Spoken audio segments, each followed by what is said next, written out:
ಮಾತು ಸಿಕ್ಕಿರಲಿಲ್ಲ, ತುಂಬ ಸರಿ ಟ್ರೈ ಮಾಡಿದ್ವಿ ಇತ್ತೀಚಿನ ಡೆವಲಪ್ಮೆಂಟ್ಸ್ಗಳ ಬಗ್ಗೆ ಮಾತಾಡಬೇಕು ಅಂತೇಳಿ. ಕೃಷಿಯವರ ಕೇಸ್ ಎಲ್ಲಿವರೆಗೂ ಬರ್ತದೆ, ಏನಾಯಿತು? ಯಾರಂಗಂದ್ರೆ ಕೋರ್ಟ್ ಒಂದು ನಡೀತಾ ಇತ್ತಲ್ಲ. ಅವ್ರು ಯಾರು ಅಂತಲೇ ಗೊತ್ತಿಲ್ಲದಿರೋರ ಬಗ್ಗೆ ಯಾಕೆ ಮಾತಾಡಬೇಕು? ಅಲ್ಲ, ನಿಮ್ಮದು ಮತ್ತು ಅವ್ರದ್ದು ಕೇಸ್ ನಡೀತದೆ ಸರ್, ಕೋರ್ಟ್ ಎಲ್ಲ ಡೆಲ್ಲಿವರೆಗೆ ಬಂದಿದೆ, ಏನಾಗ್ತದೆ ಸರ್? ನಡೀತದೆ ಕೋರ್ಟ್. ಸ್ಟೇಟಸ್ಗೂ ಅಂತ ಒಂದು ಆರ್ಡ್ರ್ ಕೊಟ್ಟಿದ್ದಾರೆ, ನಾನು ಮಾತಾಡಬಾರ್ದು ಮೀಡಿಯಾ.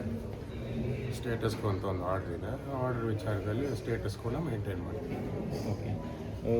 ವೈಶಾಖ್ ವಿಚಾರವಾಗಿ ಸಾಕಷ್ಟು ಸುದ್ದಿ ಆಯಿತು ಆ ಸಂದರ್ಭದಲ್ಲಿ. ಆ ಕೇಸ್ ಬಗ್ಗೆ ಏನು ಹೇಳ್ತಾರೆ ನೀವು? ನಾನು ಬದುಕಿದ್ದೀನಲ್ಲ, ಅದಕ್ಕೆ ಖುಷಿಯಾಗಿದ್ದೀನಿ. ಯಾಕೆ ಸುಮ್ಮನೆ ಮಾತಾಡೋದು ಅದ್ರ ಬಗ್ಗೆ ಎಲ್ಲ? ಓಕೆ. ಅದ್ರ ಬಗ್ಗೆ ಮಾತಾಡಬೇಕಂದ್ರೆ I think I don't want to talk about it. Okay sir, ಏನು ಹೇಳ್ತೀರಿ ಒಂದು ಇನ್ಸಿಡೆಂಟ್ ಬಗ್ಗೆ? ಆ ಇನ್ಸಿಡೆಂಟ್ ಬಗ್ಗೆ ನೀವು? ನಾನು ಬಂದಿರೋದು ಯಾವುದೋ ಒಂದು ಫಿಲಿಮ್ ರಿಲೀಸ್ಗೆ 25ನೇ ದಿನ ಸೆಲೆಬ್ರೇಷನ್ ಮಾಡ್ತಾ ಇದ್ದಾರೆ. ಅದು ಬಿಟ್ಟು ನಾನು ಬೇರೆ ವಿಚಾರ ಮಾತಾಡೋದು ಆಗಲ್ಲ, ಮಾತಾಡೋದು. ಬಟ್ ಆ ಒಂದು ಇನ್ಸಿಡೆಂಟ್ ಆದಾಗ ನಿಮ್ಮ ಫೋಟೋಗಳು ಅಥವಾ ನಿಮ್ಮ ಇವುಗಳು ಕೂಡ ಹೊರಟಾಗ್ತಾ ಇತ್ತು ಎಲ್ಲ ಕಡೆನೂ. ಸೊ ಹಾಗಾಗಿ ಹೇಗಿತ್ತು ಆ ಒಂದು ಸಿಚುವೇಶನ್? ಫೋಟೋಗಳನ್ನ ಹಾಕ್ಕೊಂಡು ಯೂಸ್ ಮಾಡ್ತಾನೆ ಇದ್ರು. ಅದಕ್ಕೆ ಕೋರ್ಟ್ಗೆ ಹೋದೆ, ಕೋರ್ಟಲ್ಲಿ ಸ್ಟೇ ತೊಗೊಂಡಿದ್ದು. ನಾನು ಫೋಟೋ ತೊಗೋಬಾರ್ದು, ಯೂಸ್ ಮಾಡಬಾರ್ದು ಅಂತ. ಆದರೂ ಯೂಸ್ ಮಾಡ್ತಾ ಇದ್ದಾರೆ, ಇನ್ನೇನು ಮಾತಾಡೋಕ್ಕಾಗತ್ತೆ ಅಂತ ಸುಮ್ಮನೆ. ಓಕೆ.